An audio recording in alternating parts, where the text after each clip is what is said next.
Hi everyone! Today's Wednesday. We're halfway through, so let's do a quick review. Okay?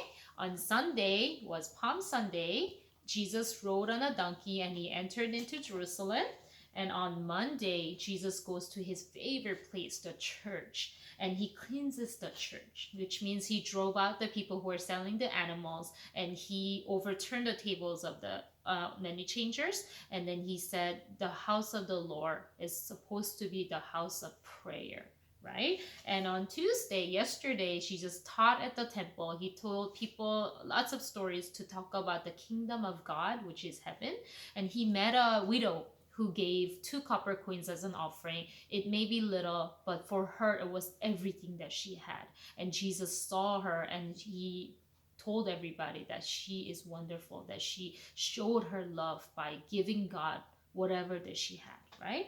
And today is Wednesday. We're going to talk about two different people today. One person is Judas, one of Jesus's disciples.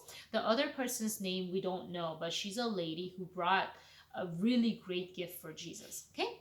And it's in the book of Matthew. Matthew is the first book of the New Testament. We're going to look into Matthew chapter 26, verse 1 through 6. Jesus was at Simon the leper's house and he was eating, and a lady came crying with the alabaster jar, which is a really expensive jar, and what's inside was even more expensive. It was the perfume, and she breaks it open, and using her hair she cleans Jesus's feet with this perfume. And the disciples who were with her, they scolded her, saying, lady, what are you doing? This is so expensive. You could have sold it and you could have helped the poor. But when Jesus saw her doing that, he said, no, no, stop. She's doing great.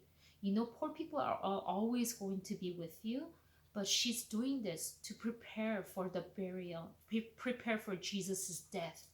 And he said her act of love is so great that her sins are going to be forgiven, and whatever that she did today will make known to everyone, and it's written in the Bible. So we saw her love for Jesus. And another person we want to look at is Judas. Judas is right here, and he's one of Jesus's disciples, and he spent about 3 years going to places with Jesus, seeing Jesus teaching and preaching and healing the sick people. But in the end, Judas, he betrays Jesus with 30 pieces of silver coins. And he denies Jesus, and he hands Jesus over to the priests. So they are plotting evil against Jesus. So they're planning to kill Jesus, actually. So we saw two different kind of people today.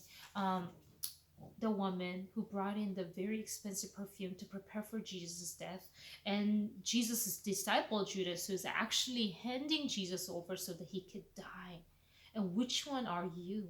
Obviously, we don't want to be like Judas. We want to be like the lady who loved Jesus and whose sins were forgiven by Jesus, right? So today, think about these two people and let us be like her instead of being like Judas. We don't want to be like him, who spent all his life, not all his life, about 3 years actually, spending time with Jesus, but in the end, he betrays Jesus. But we want to be like her, who loves Jesus and who showed her love no matter what people say, right? So today, in this book, I also drew another picture in it. So this symbolizes the money that Jesus received by handing Jesus over to the priests, and this is a jar of perfume that the lady brought in to show her love for Jesus. So I put an arrow here, meaning that I want to be like her. I put an X mark on the coin, saying, meaning reminding myself that I don't want to be like Judas. So today, pray to God and ask God that we want to show our love just like this lady. Okay, so I have more stories to tell you tomorrow. We have a lot to talk about tomorrow and on Friday. So I'll see you tomorrow. Bye bye.